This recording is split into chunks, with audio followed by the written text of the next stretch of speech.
What is up? What is new? Welcome into the double FU, the FU times two, the fantasy football universe. I am Jeremy Schulman, your host at FF_Rebel.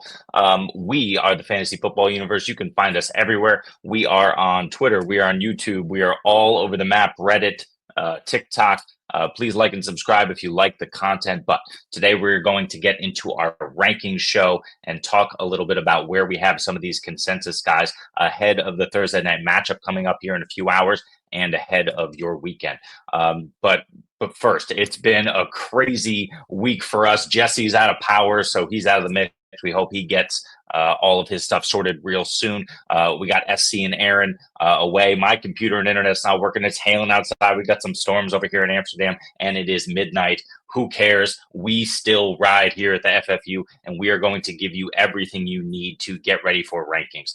So first things first, if you have any questions about start sit stuff, especially for tonight, drop it in the chat. We're going to talk about that after we go through all the rankings show. But feel free as we discuss some of these players. If you have some commentary, we'll throw it on the board. We'll talk about what to do at each particular position and how this is going to work out through the week. So thanks for joining us. And first, before we get into this, remember there are 6 teams on bye in our first of 2 bipocalypses, bipocali. I don't know what you want to call it. It doesn't really matter. But what does matter is you need to know who is on bye this week. It is the Atlanta Falcons and all those offensive weapons, the Buffalo Bills, Cincinnati Bengals, so already terrible in terms of all the weapons that are out, the Jags, the Saints, and the New York Jets. So you're missing a ton of guys this week. You probably already know and already noticed this as you're going through waiver pickups and all that stuff. So now as you start to look at your lineups and figure out those decisions you're making, you're probably noticing a lot of grayed out guys that you can't insert into your lineup. So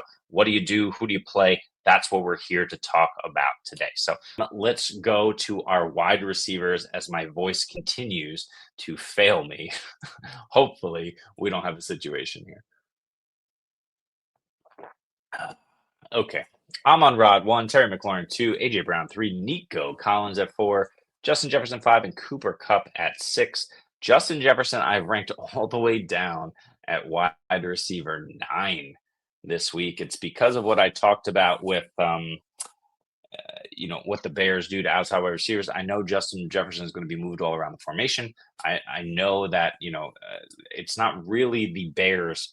That is part of the equation for me this week, but it's Sam Darnold. Sam Darnold caps Justin Jefferson and his elite upside that we know he just has had for his entire career. This is obviously not a Justin Jefferson problem. This is not a scheme problem. Kevin O'Connell has been there and doing great things.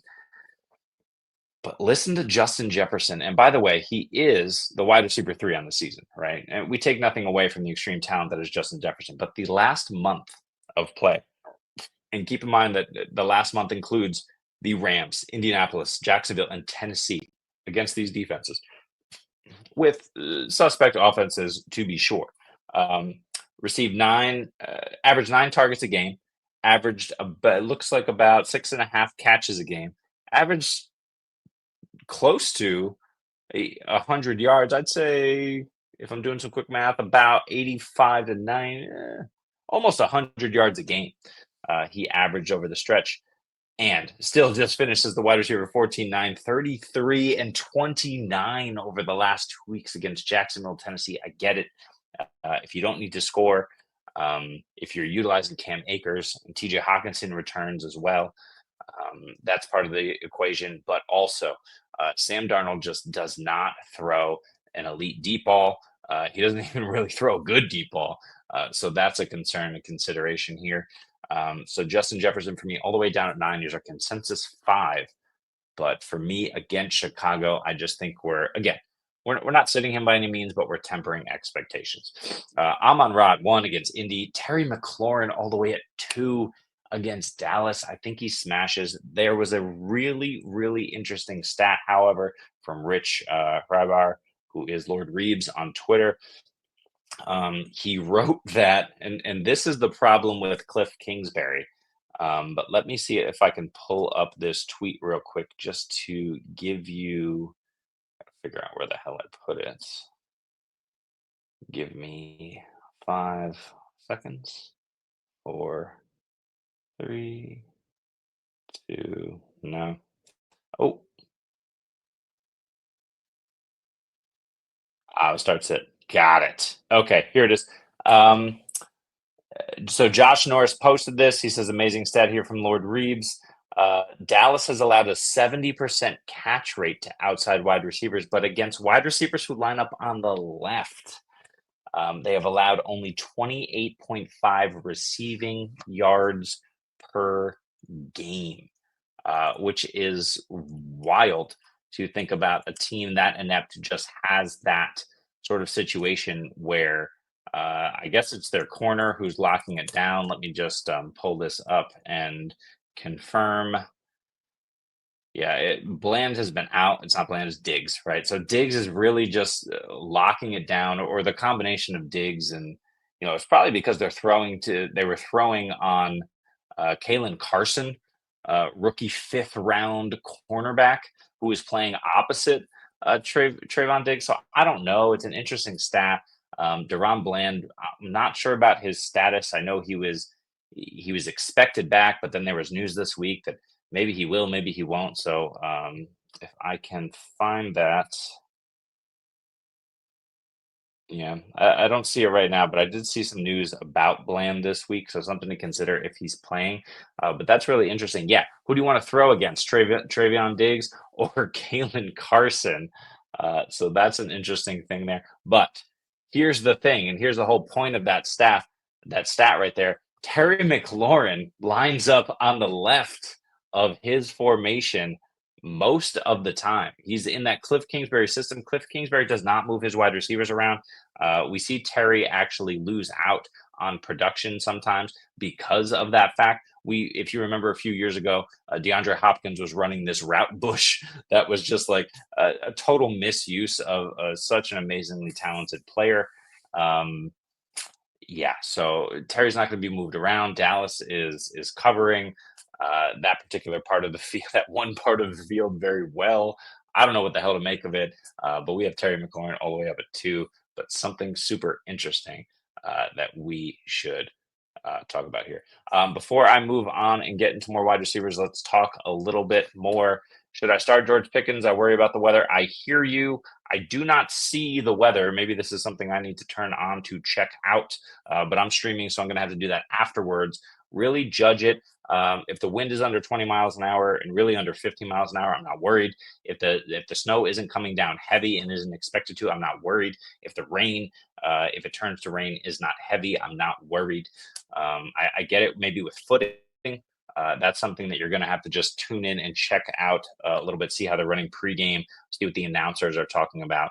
I don't necessarily worry about Pickens. You know who I worry about? Pat Fryermuth. He's just doing little in that offense, and we saw Darnell Washington go off last week, which is just stupid Arthur Smith stuff. I'm not worried about Pickens, but I wasn't super, super high on him in this matchup. That said, I'm high enough. George Pickens is still going to have these boom bust games. Rubbing his shoulder after that, and he didn't practice anymore. I'm not sure who we're talking about, Brain. I don't even know where Dobbs is. Are we talking about Mahomes? Where is Dobbs? Is Dobbs in Kansas City now? Uh, Talk to me, Brain. Let me know what you're referring to because I might have missed the first tweet there. Let's move on here. Going into our wide receiver sixes, Cooper Kupp, Puka Nacua at 7, Tyreek Hill at 8.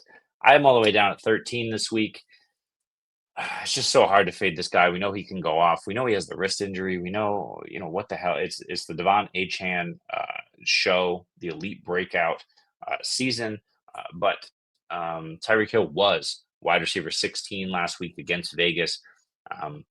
7 for 8 for 61. He doesn't have that elite top end that we know Tyreek Hill to have for some reason. Only has 100-yard receiving game. Jonnu Smith on the same team has 2 100-yard or 2. The stat was number of games over 95 receiving yards this season. Tyreek Hill has 1, and Jonnu Smith has 2. Absolutely ridiculous stat against New England. Look, I don't worry about Christian Gonzalez or the coverage. in any matchup. Tyreek Hill is the best athlete on the field. It's just they're utilizing him differently. He's running slants to get them 3 yards on 3rd and 2, and picking up first downs. And weird crossers that go 5-6 yards. So yeah, I don't know if it's a situation where Tua is struggling to throw the deep ball, or they just want him to get the ball out of his hands quicker. But Tyreek Hill is struggling to find yardage. Um, ah, Purdy was limited at practice. Yeah, I'm not super worried about it. I get what you're saying with Dobbs. Um, I'm not going to read a ton into that. It's something to monitor, though. I mean, we know Dobbs can do it in short spurts if he is in the Shanahan system.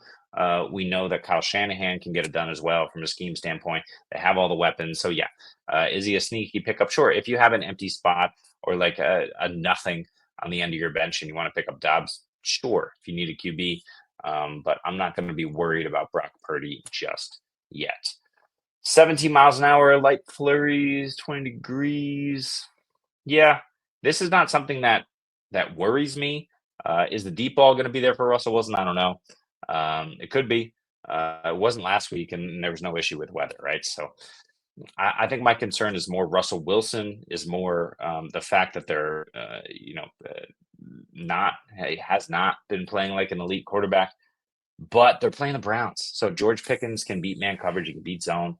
He's a good wide receiver. Yes, he can take the top off, but they need him to come back and play a little more close to the vest. He can do that, and they should do that against the Browns. But like I said, they're going to run the ball for sure. I think this solidifies that. So because of this, I'm absolutely firing up Jalen Warren in the flex. But yeah, George Pickens, I'm not going to fade him a ton here. He is currently my wide receiver 5, so I need to bump him down a little bit, but he's our consensus 10. But yeah, that Cleveland defense can be had. I think consensus 10 makes sense. I'll probably bump him down to about 10 as a result of weather, but to be honest, that's probably where he should be. I was a bit high for no particular reason other than his defense is terrible. So Tyreek at 8, CD at 9, coming in hot against Washington. I hate the ranking, but it's CD Lamb, man. What are you going to do? And George Pickens currently at 10. We just talked about him. Mike Evans at 11. I have him up at 7 against the New York Giants. I just think he's Mr. Necessary. The Giants are covering the middle part of the field. Let's talk a little bit about that. There's a couple of different things at play for sure. That's part of the equation that they haven't faced really, really difficult ones. But what's the game plan is my question against the Giants with Tommy DeVito probably not moving this offense as effectively as Daniel Jones. I think we probably see more of the backs, both in the receiving game as usual and in the run game. They'll be able to run it more. I think Baker probably takes it easy. He's going to want to establish it with Mike Evans. That should not be difficult for him in this game to do. So, is Cade Otton startable? Sure. Do I think Cade Otton is going to have an absolute smash game? I don't know. I don't know. Remains to be seen. I need to think about this one more. I'm not opposed to starting.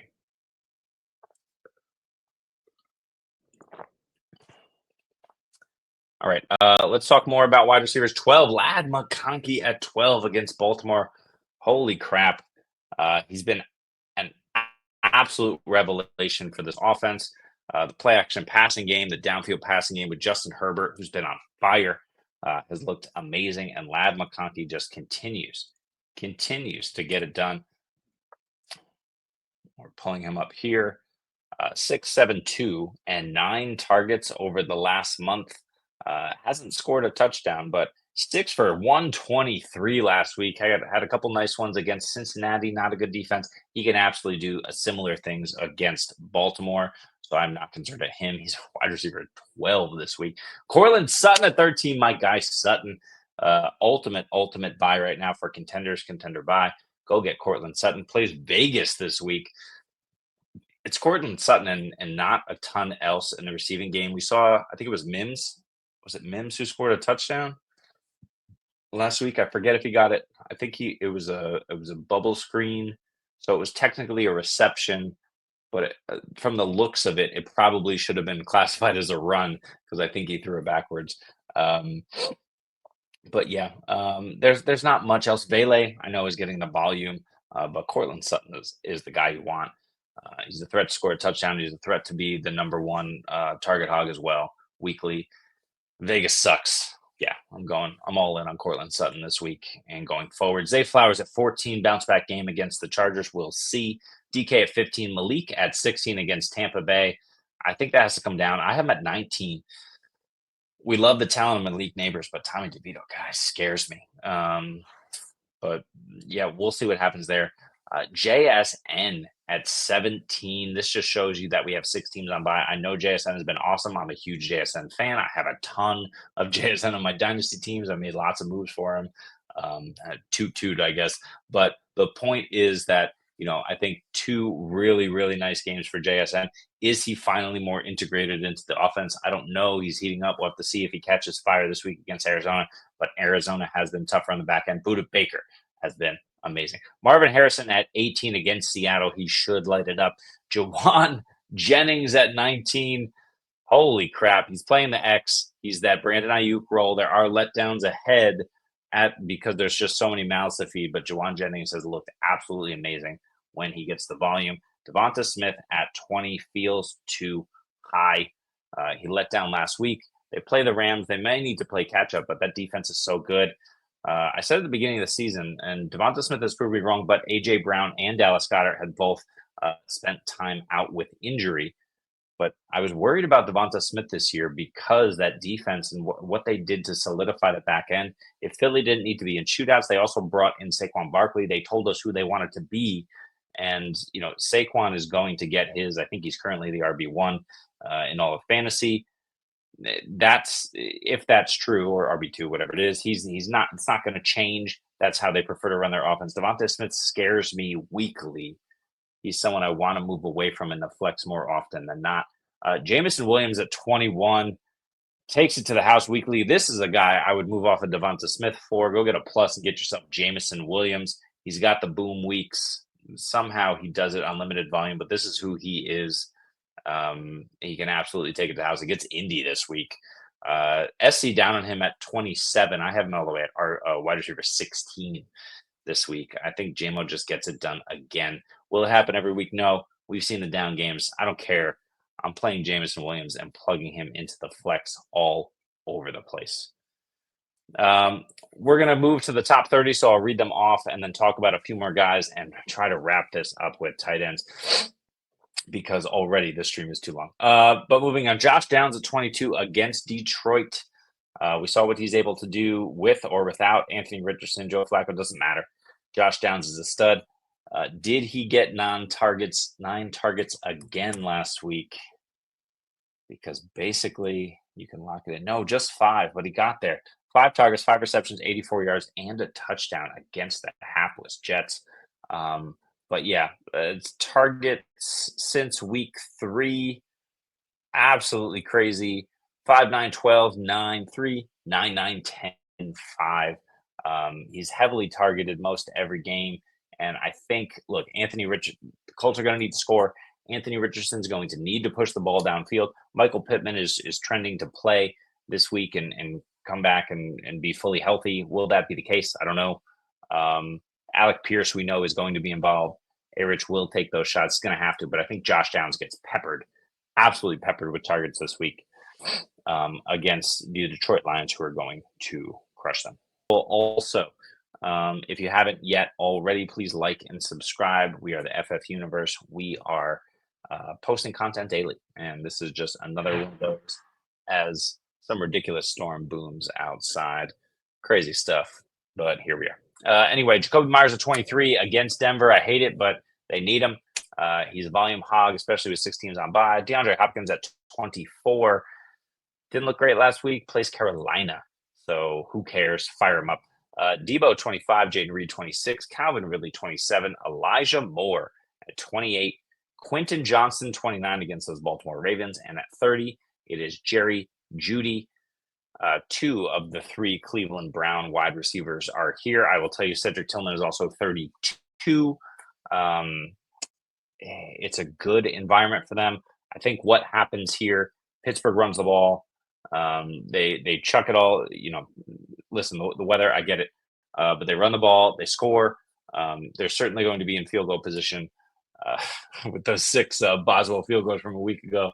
But I think they score more often than not. They do whatever they want to this Cleveland defense. Jameis is going to be Jameis and continue to chuck it all over the yard. It's volume for everybody. Everybody eats in a Jameis Winston led offense. We've seen this for years now. We love him for fantasy. 41, 46, and 46 uh, pass attempts over the last 3 weeks. This is Sam Howell level. If you remember Sam Howell from last year, absolutely slinging it in Washington. This is Sam Howell level. Almost, because Sam Howell was doing it 50, 53, 55 times a game.